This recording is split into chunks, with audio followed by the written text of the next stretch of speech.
Good morning, everybody. It is Saturday. I cannot believe this week has gone by so fast. I just don't even know what to do with myself. I'm like, oh my gosh, the 7th is coming. We have tons of things to talk about. We have tons of things to share in this video. You are not going to want to miss this. It's going to be short and sweet, hopefully. We'll see. I get long-winded sometimes. But I have a new item in my shop and I'm working on a bunch of projects. So, if you are new to my channel, welcome. My name is Amanda. I am 34 years old. I live in Oregon. I'm an all-cash budgeter. I do cash stuffing, sinking funds, savings challenges, all on a low income, but I mostly focus on low income budgeting and how to make it on a low income. I want to inspire all of you guys who are on a low income, struggle busing. Maybe you have a higher income, but your bills are so ridiculously high, you feel like you are being strangled, right? We've all been there, one way or another. I haven't always been low income, but for the most part, most of my adult life, I have worked a low-wage job. Or 2 low-wage jobs. I am the master of multiple jobs. A couple days ago, I was talking to my dad. My dad is going to be 60 in about a week. Okay? So, a little over a week. He was like, well, Amanda, aren't you tired? Aren't you tired because you have to gig work and work your other job? No. I'm not tired. I'm used to it. I was still gig working when I was working 80-hour weeks at the pizza place, which we have news on jobs about in this video. We have tons of news about jobs. It's a wage war, people. A wage war. So, before we get super into it, I wanted to share with you guys because I felt like this does not tell you enough how beautiful this came out, and I'm really super excited about this challenge. So, I was requested by somebody to make this, and at first I'm like, I don't know, boo, I don't know if I'm gonna do that. But I did. This is a digital in my shop. It is going to be up for the month of April, possibly into May, but I think I'm going to cut it off at the end of April because this is the birthday months. And this is one of my favorite movies of all time. This movie. This here made the 90s the 90s. Not only this movie, but I loved all Disney movies, but I think the Goofy movie was one of my favorites. I am working on orders, by the way. If you have ordered from my shop, please be patient. I am working on it. I promise. I am doing my due diligence, but here's kind of the thing. I have to work on top of doing orders. So I am doing orders early morning or in the evening, and yes, I have probably got a good dozen orders to get out. So you are on the list. I promise I didn't forget about you. It's gonna be what it's gonna be. Another thing I wanted to mention to all of you is that I have to wait to get paid from Etsy to ship your items because your shipping money is a part of that. Just so you are aware. So I have cashed out my check. I am awaiting for it. It might be today. It might be tomorrow. So I am going to complete these orders that you have in the system. I will send you a tracking number. Honestly, the last post person I went to, they were kind of messing everything up and they didn't give me tracking numbers, which pissed me off royally because I paid for them. So, come on, United Post Office, let's get it together. I am working on getting a P.O. box for my Etsy shop, but I'm considering opening it up to Happy Mail. Somebody asked me if I'm quitting this channel. Am I quitting this channel? We're going to talk about it in a minute, but let's get into the jobs. So, Mr. Jordan, my husband, legally binded husband, because some people think we're not legally married. They're like, anybody can say it's your husband. No, friend, we are legally married. We do taxes together. It says we're married on taxes. We have a marriage certificate. He wants to go back to the pizza place. Not as a driver. No.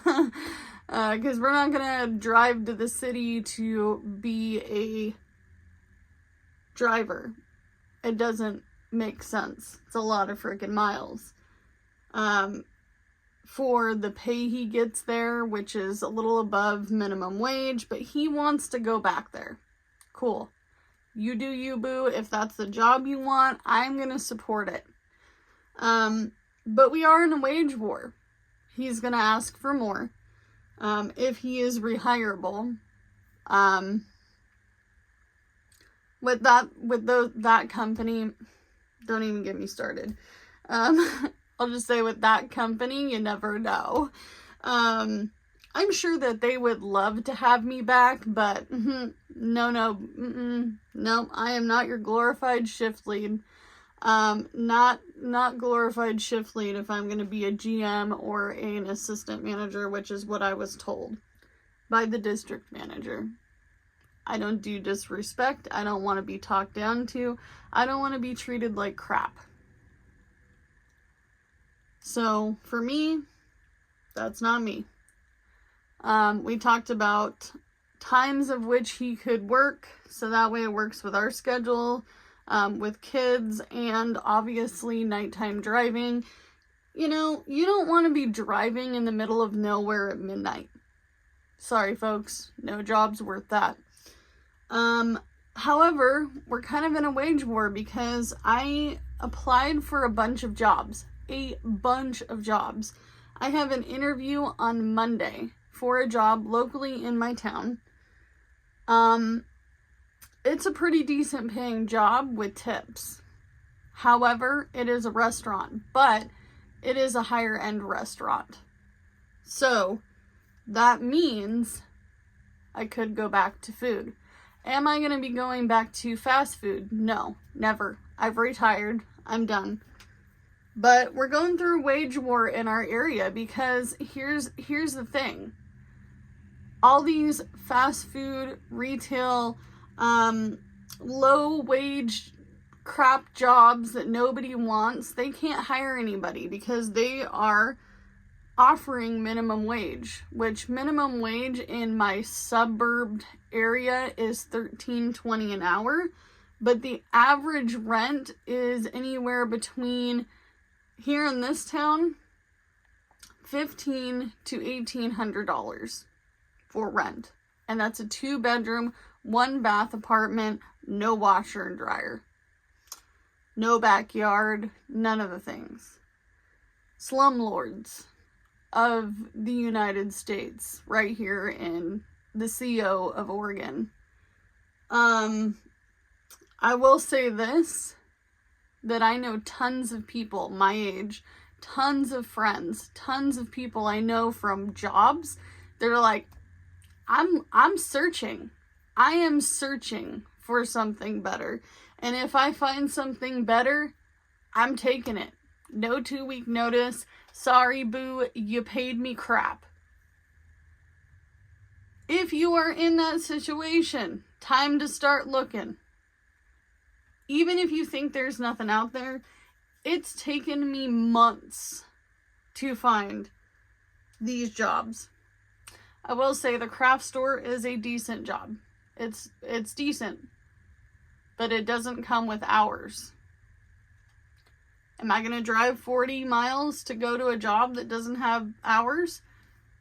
I don't know. Am I quitting? I don't know. I don't know because I want to keep the job, but I need it to be what we agreed upon in an interview. So if I go to the city to do an interview, these are the 3 things. And this is something that somebody had asked me on Instagram recently. Is it worth my drive? Am I getting the minimum amount of hours I've told this employer? My minimum amount of hours was 27 to 30 hours a week to make the drive worth it. It is a higher paying job than some jobs that I've worked. Is it the highest? No. No. So those are the 2 main factors. And then the third factor, how do I fit with that job? Does that job fit for me? Is it going to work? Ask questions. This young lady who messaged me is in her 20s, single mom. She wants to drive to the city because she lives in a tiny town as well.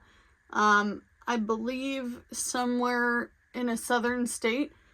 And she's like, but I want to make sure it's worth it. And how do I bring it up? These are my minimum requirements, boo-boo. You do it or no job. So I am going to take this sacrificial lamb of sorts of wage wars in this area to really find where I want to be. And I want to stick to that.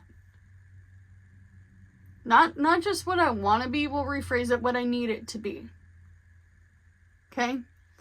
I am not afraid to figure out where I am in this world right now. I am going to be 35 years old, and it's time for me to make some changes. And I'm not talking job hopping. I'm talking finding a job that is going to suffice what I need. Because this is my minimums right here. I'm keeping this for April for now. You know what? I might do a video where I break all this down and how I do it. Do you think that would be interesting? Let me know in the comments below if that's something you're interested in. But if I can't make all of this happen between my husband and myself and 2 jobs and gig working and other side hustles like YouTube and Etsy, it's just not going to work. Right? Got to do the math. Got to go home and pull the calculator out. Pull the calculator out. This one here. This one here. Calculator. Simple math will do you wonders, right? So that's my little rant, but I will say a bunch of my friends, the couple that live next door to me, they are friends of 20-something years, and we were talking, I was talking to the wife. I'm going to try not to say her name because it's so tempting to be like, and blurt out name here, insert name here. She was like, you know, he started that job and it's not working. And I feel bad because he has to yet again go through another job change. Also, 34 years old. But that's just the way of the world right now. I'm sorry. For all of you old schooly people who don't have to go through this and you've worked at your job for 25 years, I commend you. That's beautiful. That's great. I've worked at pretty much every type of fast food you can think of besides fried chicken and ice cream. And a lot of it is to survive. Survival. I've worked 2 jobs at a time. 2 full-time jobs at a time. When I worked at the call center, I worked at the biggest taco chain in fast food history. And it might have a little bell to the end of it. I gotta do what I gotta do, right? I support you in finding something that fits for you. We're in a wage war. We're in a inflation, recession-like-esque situation. Gas here is $4.04 a gallon. Are you freaking kidding me, people? Are you kidding me? No tip, no trip.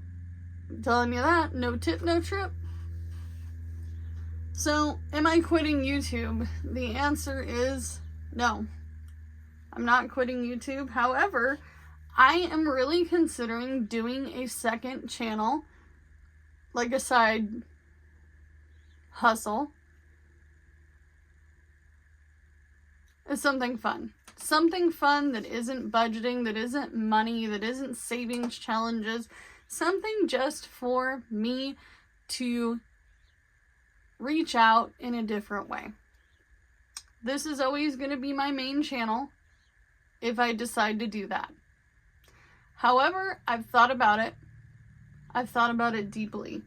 I want to know, if you've made it through this video, what is your love language? What is your love language?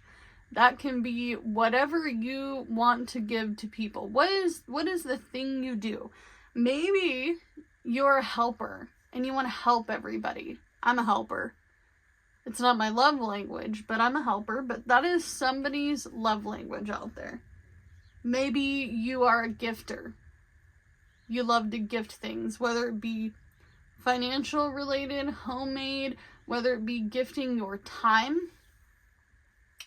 Maybe you are a love language of touch. You want to give someone a hug. You want to hold somebody's hand. You want to comfort them in their time of need. Maybe your love language is like mine. Maybe your love language is to cook for someone, to see the joy on somebody's face when you cook a meal. By the way, because I want to, I think I'm going to add this to my winter collection. I don't know yet. You know what? We'll put him behind Cruella and her $101. Okay? But my love language is cooking. I like to cook. I'm not the best cook. But I've worked in restaurants enough to get by. And that's all that counts. And my family likes my cooking. My friends like my cooking. But that's my love language. But that's all I have for you guys today. Please go check that out in my shop. I will leave the link in the description box along with my Amazon wish list, my Cash App.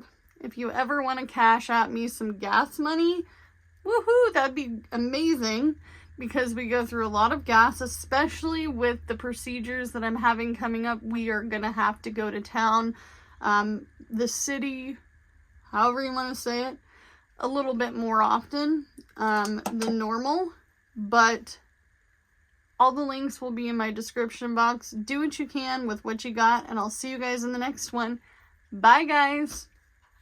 Oh, hey, I'm just letting you guys know, I do have a end of spring sale going on for my scratch offs. They are all really low prices, so go check it out. But I'm cheering you on. Bye, guys.